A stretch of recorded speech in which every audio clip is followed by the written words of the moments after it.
Please like, comment, and subscribe. Hey IKYA, my name is Guri. I come from Oslo and I work as a teacher and a therapist. And I've seen both in myself but also in many clients this victim consciousness that it's almost addictive. It's the victim consciousness is addictive, and it's like when we have defined ourselves as a victim through all the incidents in our life, it's really hard to let go of. And I wonder, why is it so addictive? What is it about this being a victim? Thank you. Victim consciousness is something that everyone struggles with. It takes a lot of work to break free from it. And yes, it is highly addictive. It is one of the most addictive states we can be in. And there are many reasons for that. Now, if you look at it from an evolutionary point of view, to understand how our brain works, it is because we are all hierarchical beings. Our brains make, hundreds, if not thousands, of hierarchical calculations each second. Every thought, every impulse will be part of this hierarchical calculation. Why? Because you're trying to survive. Now, as I have explained before, we have two levels of survival that we relate to. One is the physical one, which is food, sleep, fight or flight, and procreation. And that sustains the body. And then, because humans are social beings, when we started to gather and live in groups, we also understood that, if I can make people do things for me and make them depend on me, my survival is secured. Because it means that if something happens, they will help me. So we started to develop all these strategies of manipulation. Everything we do when it comes to hierarchy is manipulation. Why? Because where you belong in the hierarchy is not something you can decide. It's decided by others. So, in a group, that's decided by not only if they like you, but if you're useful to them. Are you doing things that they see will be useful for their own survival? That's how you get their vote. So it's kind of projecting yourself as someone they need. And this is how empathy developed in humans. It's simply a strategy of manipulation to create that sense of needing each other and thereby controlling them. So when you need them, you can cash in. Hierarchy, therefore, is part of everything we do. And there are two ways to survive and succeed in a hierarchy. It's number one, through what you do. That's the major part of survival. Remember that through your achievements and through other people admiring you or feeling that they need you somehow, they will give you priority. And hierarchy is basically priority. So you would do things that will seem important to other people. And you'll gravitate, and you will be lifted up. So, what happens if you're not able to do that? If you're not able to achieve and perform in such a way that you will be appreciated and that you achieve, what is necessary based on the rules of the group, you play the victim card. Oh, I'm hurt. Oh, I need help. You basically use your weakness as a weapon. So you weaponize your lowest point in the hierarchy. Because survival hierarchically is basically the power and influence to make other people do what you want them to. The chief, the king, the medicine person, they all have the power to decide what other people should do. Religious people, same. Power is a position of influence, and that will ensure your survival. So, playing the victim card, making yourself important, and thereby activating the group consciousness and the group actions. Oh, we need to help this person because we all have to make it. In a small group, we all rely on each other. If you look at packs of animals, groups, if you look at wolves, they all have a designated spot, a designated function. And we need each individual. And that was also the template for human kind of groups and extended families when we started to form kind of social culture and civilization. So when something happened, when someone got injured, our instincts were that we need to help this person because we will not survive as a group without all our members being able to fill their designated roles. So for group survival, it made sense. And that also creates an opportunity for manipulation. So we discovered when we got injured as individuals, oh, this is good. I can use this. It was winning because you achieved the same. People doing what you wanted them to, but without having to achieve anything. Delicious. And you could achieve the same level of control that you could by actually achieving something that produced admiration. So people would feel guilty and sorry for you, and they would try to help. That's power. So this is why it's addictive. We're genetically programmed to manipulate other people because it's intelligence. It means that you can survive. This is, for instance, if you look at a family, which is also a survival unit, the level of manipulation and power games within a family. That's pretty much, all it is. If you think of it, it's all about who's right, who's in position, who's got the power, who can do this, who can do that. It's guilt, it's winning, it's being the victim, it's all of that. But being the victim, now when do we gravitate towards that? Because we realize that if I can't win, if I look around me, okay, I'm lagging behind. It's basically, if you are running and you're part of a race, and it's a marathon and you're running and you see like everybody else is just like, moving away from you and you're lagging behind. You have to prove that you still belong in the race. And how do you do that? By communicating that something happened. I didn't do it. I could have run. I could have won. But this thing happened. Oh, my foot. Oh, my foot. And then you can force others to stop running to help you.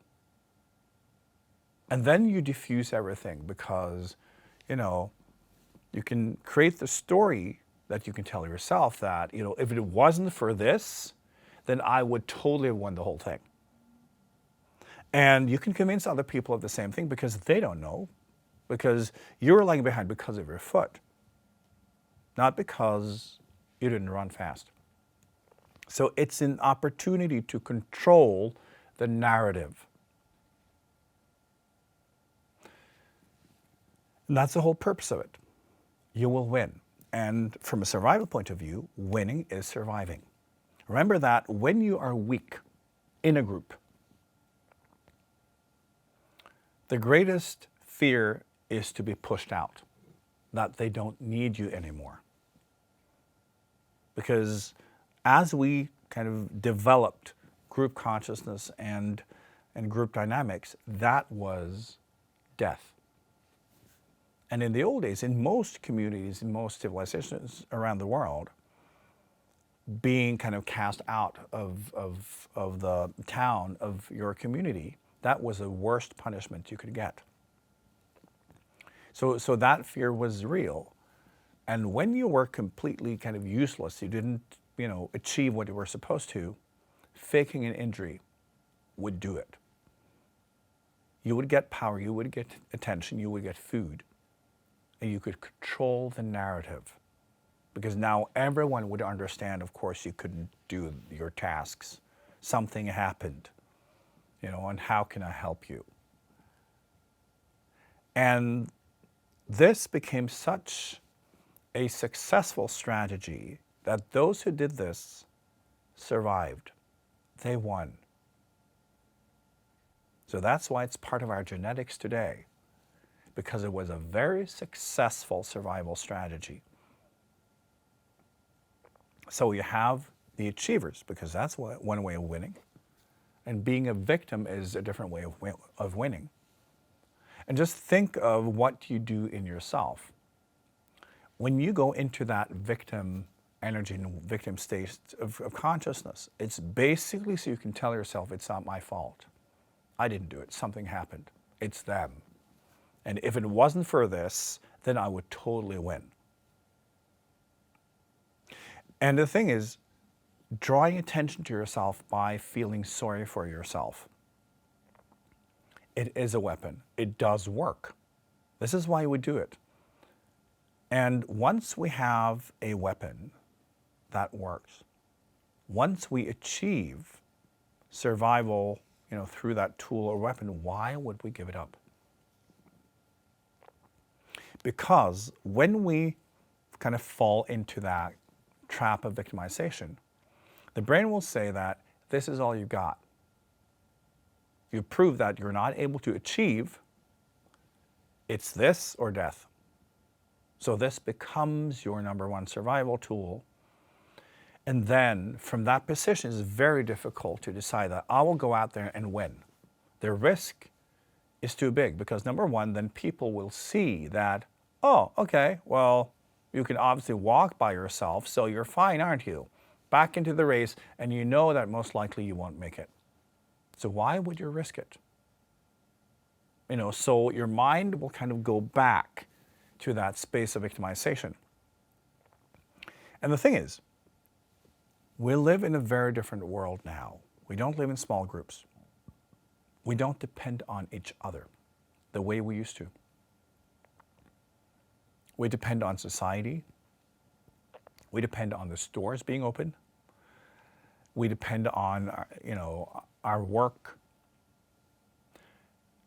So it's a very different dynamic. But our DNA is telling us that when you feel that your life is not where it should be, well, you're losing the race. We got a tool for that. And then that will be triggered. And it is highly addictive because you will get reward chemicals in your brain when you play the victim card. It's so delicious.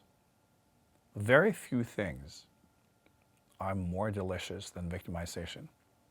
Because remember that when you are a victim, no one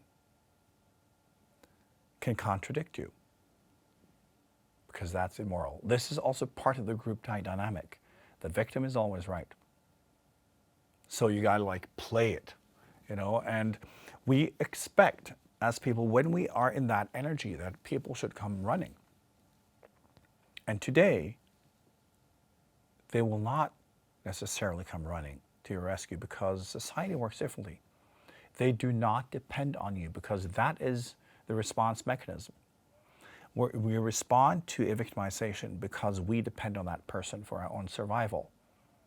And most people today, they will not depend on you for their survival.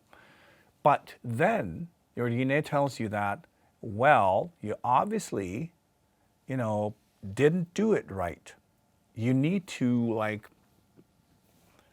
you need to up it a little bit, increase the volume, because obviously they didn't hear you. So that victimization energy will then increase in you.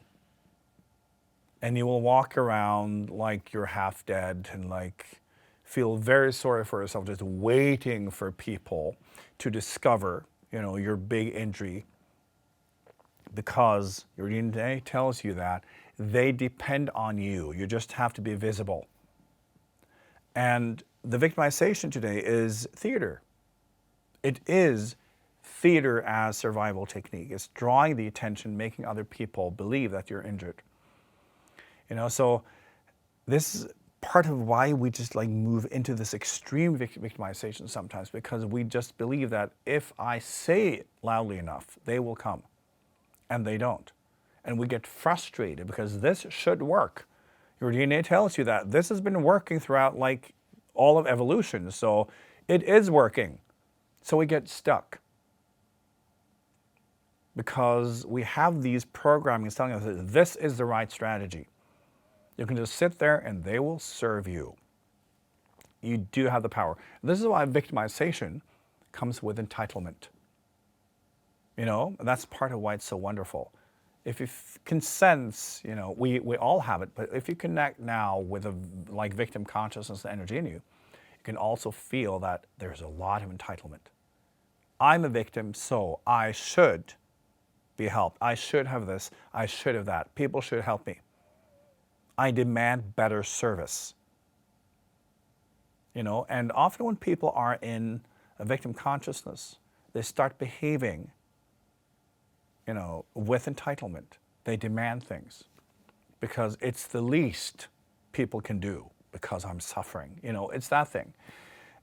It's in our genetics. And some people get away with it because the programming is you just have to be loud enough. So, if you're aggressive, the DNA response from people around is, okay, we need to help this person. Remember that in the old days, when didn't have medicine, I'm talking really old days, no medicine, no understanding of anything, how could they know whether someone was faking or not? Because pain is pain. Okay, they, obviously pain somewhere, we can't do anything about it. So when it comes to victimization consciousness, we have a tendency to not investigate. It's in our DNA. When someone plays that card in that energy, our instinct is to help. Oh, well, we need to support. It's from 100,000 years ago. So we do. Our instinct should be, well, let's investigate. Let's not, be carried away with this energy. Let's investigate and see. But most of the time we don't. Our chemical response is guilt, because guilt is what will make you gravitate and do what is necessary to help this person and give that higher priority than what you were previously doing. It's how a group survives. So it's just part of our DNA, and you get reward chemicals from choosing this strategy. So it's addictive. It's also crippling. And many of you have been in, phases where victimization has kind of taken over. It becomes this trap, because victimization can also cause deep depression, of course, because you think that's another way of achieving your goals, just winning in a different way. Depression is simply a state of extreme self-centeredness. And often depression and victim consciousness is this delicious combination, just like, cupcake and frosting. It just works. And it's so difficult to give up. It's like, why would you give up that delicious cupcake with frosting to eat broccoli? And that's really what we're talking about. So it is difficult. But I think, as individuals, on a spiritual journey, we're responsible to go beyond our DNA. We're responsible to go beyond our programmings and understand that, yeah, your path is your path. You're the one walking it. No one will carry you. You know, you faking an injury, nobody cares. You can't lie to life, or you can. Life won't believe it. Life only relates to what is, because life is what is. So life in itself will not respond to your victim consciousness. Your sense of entitlement will not give you access. And this is also something we need to understand when it comes to spiritual work. If we feel that we're not able to achieve our high spiritual goals or whatever, we tend to move into victim consciousness. And we're actually trying to guilt life into helping us. Why won't anyone help me? That thing. Do you understand how silly that is? And also how comical it is. We're using a survival strategy from the Stone Ages in our DNA, try to convince life to assist us and help us in our survival. And at the same time, we claim that we want to be a strong individual, you know, walking my own path, doing my own thing. And life won't let me, you know? It's just silly. So, again, a huge part of spiritual work, and I say this again and again, is going beyond our DNA, going beyond our programmings. It's the most difficult part of it. We can all open our hearts, we can all open our consciousness, we can all have these wonderful experiences. It's going beyond the programmings that is difficult. You know, and if we're being honest, that is where the struggle is. We all want what is wonderful and nice. Nobody says no to love, really. Nobody says no to happiness. But it's difficult for us to say no to the programmings that are blocking us from it. It's in our brain's nervous system DNA. Freeing yourself from the body, freeing yourself from that horizontal level. That is what it's all about. And this is why I focus so much on the vertical consciousness, which is the level of consciousness that operates completely free of your body and your incarnation. It's only when that is being activated fully that you can operate free from all your programmings and all your blockages. And most of your life, also spiritually, will be the discussion, you know, between the horizontal and the vertical consciousness. But you are responsible. And the way to truly step out of victim consciousness is to fully comprehend that there is only you. There's only your path. There's only the dialogue you have with life. And you are the only one going to make anything happen. Every step of the way will have to be steps you make. And as a spiritual teacher and educator, my job is to assist you in becoming competent and grow out of all this childishness so you can relate to life for what it is. And, you know, move freely on your journey and get the results you want. And to do that, you need to go beyond DNA. You need to go beyond programmings. So, spiritual work is not aiming for a higher consciousness. It's dissolving the programmings and blockages that stops you from being in that consciousness. I always say it's about increasing your capacity. And that job is being done right here, right now, in your physical life as a person. But you can't do that from the perspective of the person. You can only do that from the perspective of the consciousness being free from it. And that is how you get to a level of detachment that enables you to then dissolve programmings without having any attachment or identity connected to them. So, victim consciousness, you'll let go of it the moment you realize that it's not working. And for as long as you think it's working for you, you will not let it go. And that's really what we're dealing with. It is working if your goal is to be in the horizontal consciousness, because that's the only part of you that can get something out of this victimization. The vertical can never get anything out of it. So spiritual growth is stopped by it.